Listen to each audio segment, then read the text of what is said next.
Hello दोस्तों, स्वागत है आप सभी का। आज के इस कुंडली विश्लेषण में जो सवाल किया गया था, वो ये था कि क्या जातक जो हैं, वो विदेश जाकर पढ़ाई कर सकते हैं और आगे जाके व्यापार की कुछ संभावना नज़र आती है। देखिए, इस कुंडली को अगर हम रीड करने की कोशिश करें, तो यहाँ पे लगन के अंदर ही 2 ग्रह पहले से विद्यमान हैं और ये जो लगन है, ये आ रहा है पूर्व भाद्रपदा में 29 डिग्री के आसपास। स्वामी होंगे गुरु। गुरु जो है, वो सप्तम में जाके बैठे हैं, वक्री होके बैठे हुए हैं। अगर गुरु को पहले देखें तो व्यक्ति जो होंगे वो कहीं ना कहीं ज्ञानवान होंगे। नेचुरल क्वालिटी है जुपिटर की कि वो व्यक्ति को ज्ञान प्रदान करते हैं। अब इस कुंडली के अंदर ये जो गुरु हैं, इनके पास 2 पोटेंशियल है। एक धन को अर्जित करने के लिए और दूसरा जो पोटेंशियल है उसको सेव करने के लिए। 11th हाउस और सेकंड हाउस दोनों के ही स्वामी कहीं ना कहीं गुरु हैं। ठीक है, तो इसका मतलब है आपके जो सोचने का ढंग होगा, एक तो वो सात्विक होगा, दूसरा कि आप हमेशा ज़्यादा से ज़्यादा लाभ और उस लाभ का किसी तरीके से बचत या फैमिली को लेकर उनके ऊपर खर्च, इन चीज़ों के बारे में ज़्यादा सोचते हुए नज़र आएंगे। दूसरी तरफ हम बात करें तो गुरु जो हैं वो क्योंकि बैठे हैं 7th हाउस में, तो साझेदारी, व्यापार या विवाह ऐसे सवालों की तरफ व्यक्ति अपना दिमाग लगा सकता है।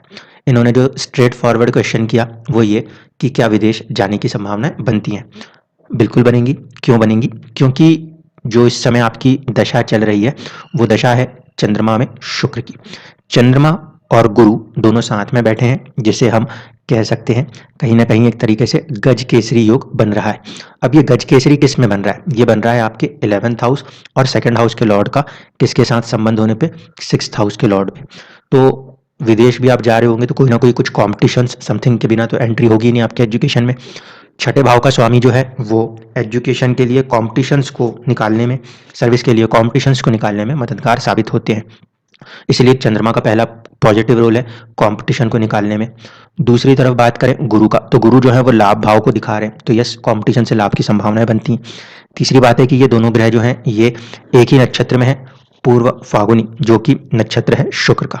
और शुक्र जो है वो आपकी कुंडली में 4th हाउस जो कि एजुकेशन के लिए देखते हैं और 9th हाउस जिसे हायर एजुकेशन के लिए देखते हैं, उन दोनों के स्वामी हैं। शुक्र आपकी कुंडली में जो बैठे हैं वो बैठे हैं 3य भाव में और दृष्टि है उनकी अपने खुद की राशि, जहां पे आप देख रहे हो 9वां भाव है। यानी कि लंबी यात्राओं की पूरी संभावनाएं बनी हुई हैं।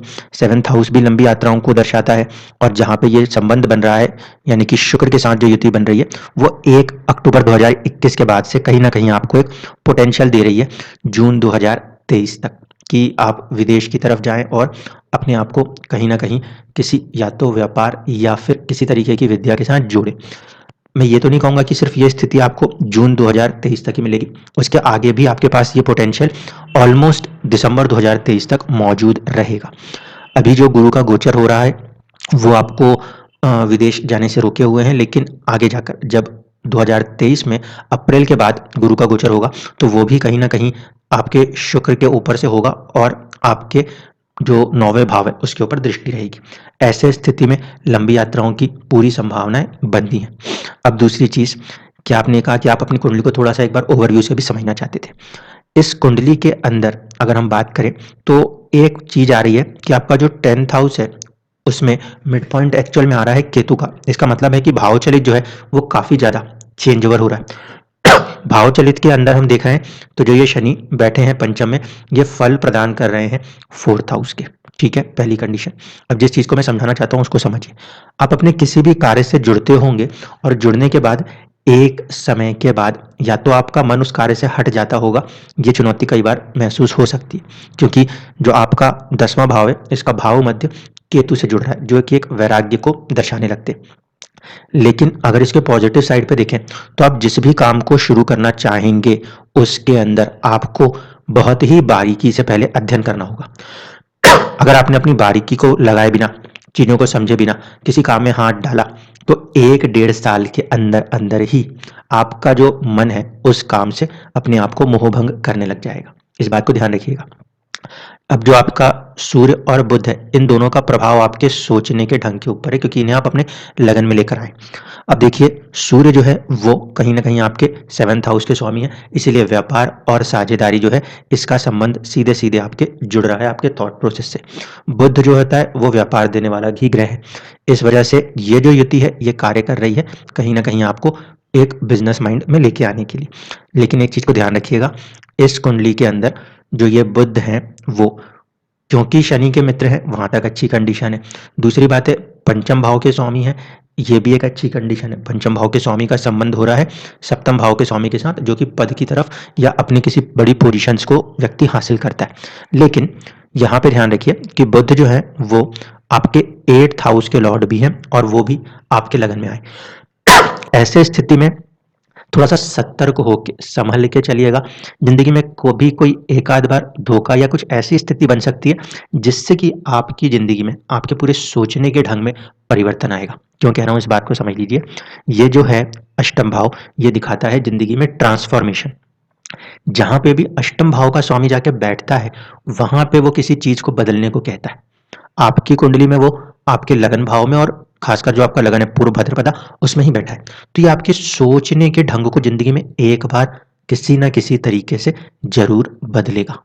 इसीलिए जब भी आप व्यापार आप करना चाहते हैं तो व्यापार में आप जाएं, लेकिन इस बात को ध्यान रखते हुए चलना है कि कहीं ना कहीं लाइफ में एक बार कुछ ऐसा इंसिडेंट हो सकता है जो आपके थॉट प्रोसेस को कंप्लीटली रीडिफाइन करेगा। अब बात करें कि आपके सेकंड हाउस जो है इसके एक तरफ हमें दिखाई दे रहे हैं बुध और एक तरफ दिखाई दे रहे हैं शुक्र, वहीं दूसरी तरफ दिखाई देते हैं राहु और मंगल और सूर्य। तो एक पाप कतरी फॉर्मेशन भी है, एक शुभ कतरी फॉर्मेशन भी। इसलिए जिंदगी में सेविंग्स जो है वो कभी बहुत अच्छी भी जाएंगी, कभी वो डाउन भी जाएंगी। अप एंड डाउन सेविंग्स के मामले में रहेगा। ठीक है, अगर हम सूर्य से देखें तो हमें यहाँ पे ये गुरु और ये जो चंद्रमा है ये थोड़े से चुनौतीपूर्ण स्थिति में नजर आते हैं। लेकिन फिर भी इन दोनों के पोटेंशियल्स के दम पर कहीं ना कहीं आप अपनी ज़िंदगी में एक अच्छे मुकाम को हासिल कर पाएंगे। ये हम ऐसा जन्म मानते हैं जैसे सिंहस्थ वाला जो जन्म है ये वाला जन्म है। इसलिए थोड़ा सा जो एक संघर्ष है शुरुआती तौर पे वो आपको देखने को मिल सकता है, आपको व्यापार में भी या विवाह के अंदर भी। आगे जाके आप उसको मेंटेन कर लेंगे और चीज़ें अच्छी होने लगेंगी।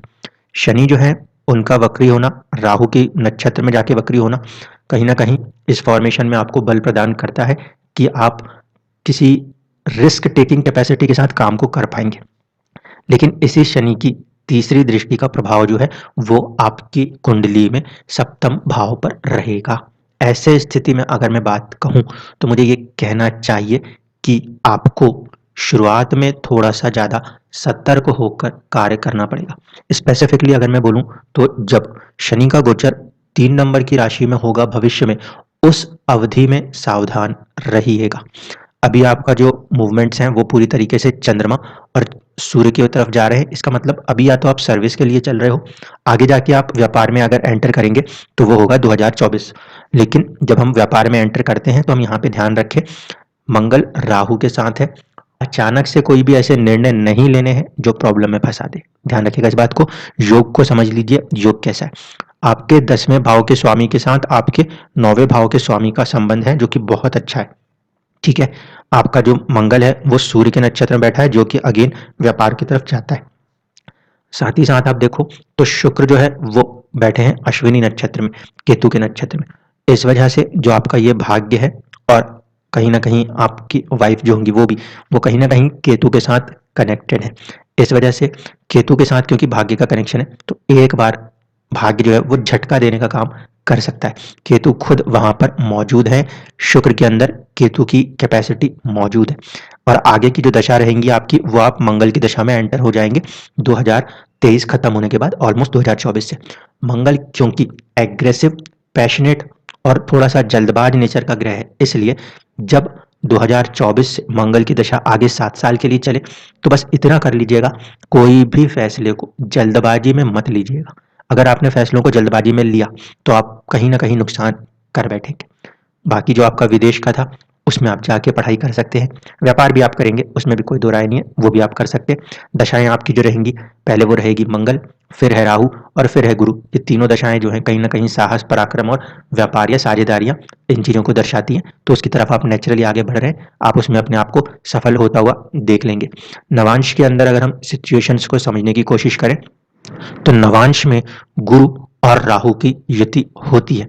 इस वजह से इस बात को ध्यान रखिएगा कि किस्मत में कभी-कभी अचानक से फल पाने की कोशिश करने में किस्मत से अचानक से फल पाने की कोशिश करने में एक बार आप कहीं ना कहीं अपने आप को फंसा सकते हैं।